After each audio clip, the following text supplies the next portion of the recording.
My name is Nicole Carr, and I'm an adjunct professor of journalism here at Morehouse College. Mainstream media has largely normalized the propaganda around DEI, and I say that not only as someone who teaches journalism, but as an investigative reporter who's in the field when the anti-DEI movement began. Because this anti-DEI movement started in the K through 12 system with predominantly mostly white people going after the anti-CRT, anti-DEI, the books, the LGBTQ curricula, bathroom bans, you name it, in unison, they were going after this stuff.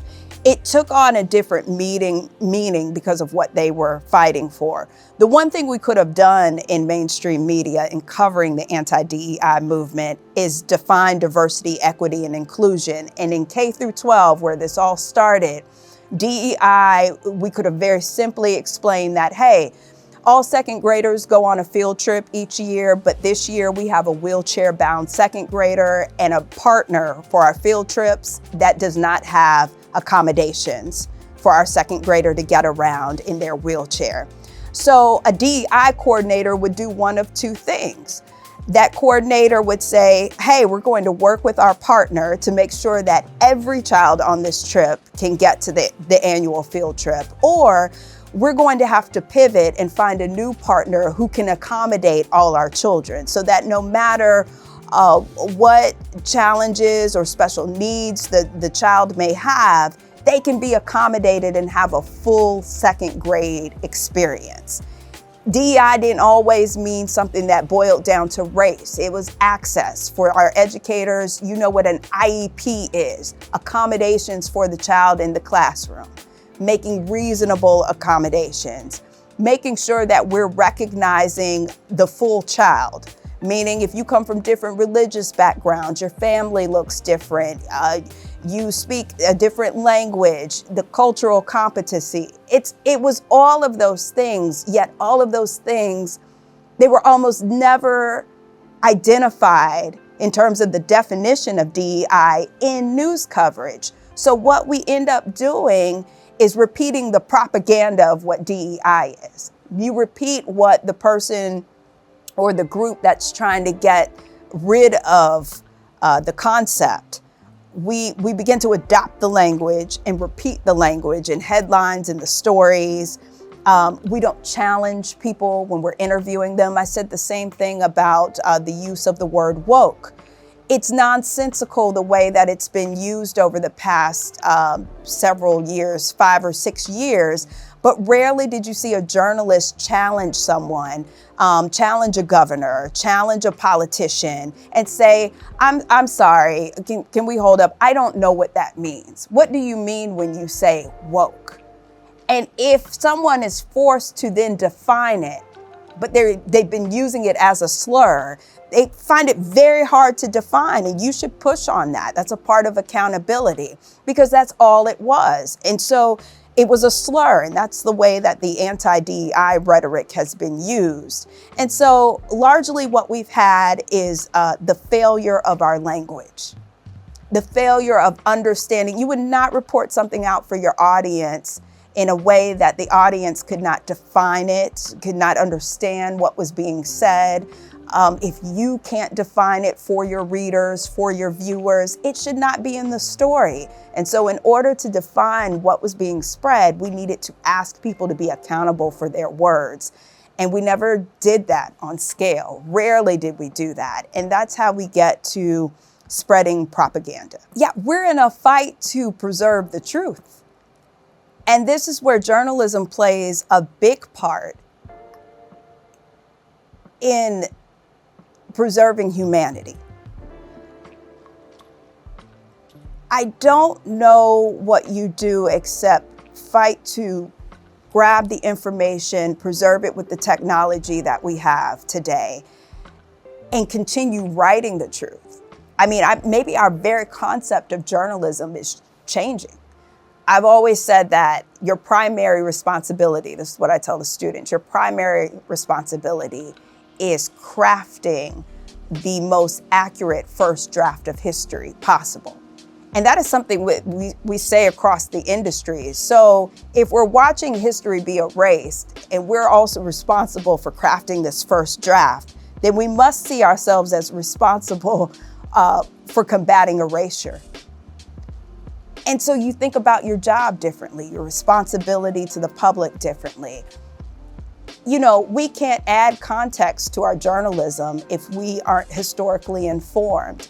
And I believe that's why Black and brown journalists were the very first to catch on to these movements, meaning more than just whatever the propaganda would like you to believe it is. Meaning, we recognized the patterns that existed during Reconstruction, during the Civil Rights Movement, when books were banned or policies were put in place to really hold up a caste system, to ensure that certain people were educated this way or not educated, or had access to this or not that. In terms of the anti-trans movement, you know, when we look at the transgender population in the United States, and then you compare that to the number of laws that have been passed to prevent transgender people from doing whatever, playing a certain sport, accessing certain facilities, living in a certain way, it doesn't quite make sense in terms of the outsized response to a smaller, important population. You're not diminishing people who exist, but why is everyone passing all of these laws to keep a small percentage of people from doing something? That is a part of demonizing a people. And if you can get support to say, hey, if you're this way, if I see and I don't like this and I can prevent you from doing this, if we gain an appetite for putting people in a certain place and restricting them in one way, then we'll have an appetite to do it to another group. And I don't think that we look at it that way. Every harmful movement needs a boogeyman, right? And so you start hearing these things that you're not seeing, like, please give me an example of a child who was attacked in a bathroom at school by a transgender student. You won't find it. There was a case in Loudoun County that worked its way through school board meetings. And when this sexual assault case ended up going to trial, it turns out that the person involved was not even transgender, that the story had been cooked up. But by the time that thing gets to trial, nobody is getting a viral story about the truth, because the propaganda that someone has been harmed by someone who's transgender has already spread. It takes 2 seconds to spread that thing. And there weren't enough stories written about the fact that the incident never happened, that that's not what we were talking about.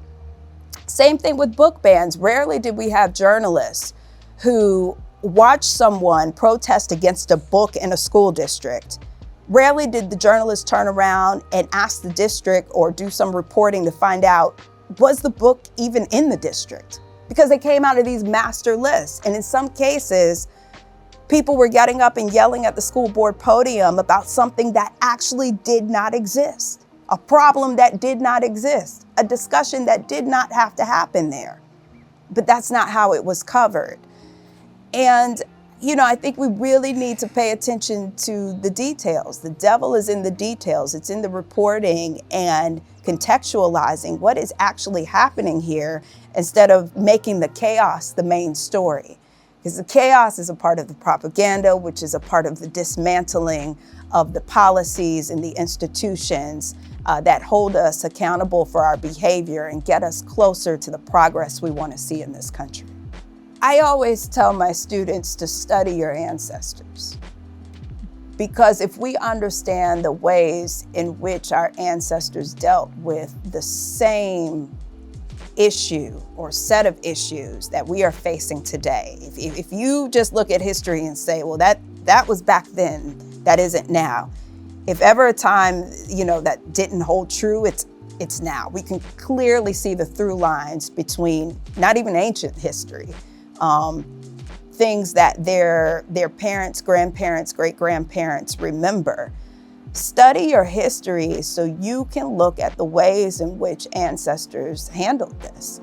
And for my journalism students, as we are settled in a time where we could very well see the criminalization of journalists, again, and I've written about this, I encourage you to look at the ways in which the historic Black press countered the criminalization of reporting, of truth-telling, of investigating and figuring out how to get accurate information to the public. And I would say be fearless, because this work can cost you. All of our work is important, and it may be uncomfortable to keep forging forward in the face of authoritarianism and a country that a lot of us don't recognize, but that our ancestors would. So look to the ancestors. You know, there's a reason that of all the jobs kind of listed in the bedrock of our founding, right? We're the fourth estate for a reason, is what I'm saying. Journalism is a bedrock of democracy for a reason. We're supposed to be a part of those checks and balances, right? So if we're not checking anyone, we're not doing our jobs. If we're not holding them accountable for their words, for the language, for the repetition of that, we're not doing our jobs.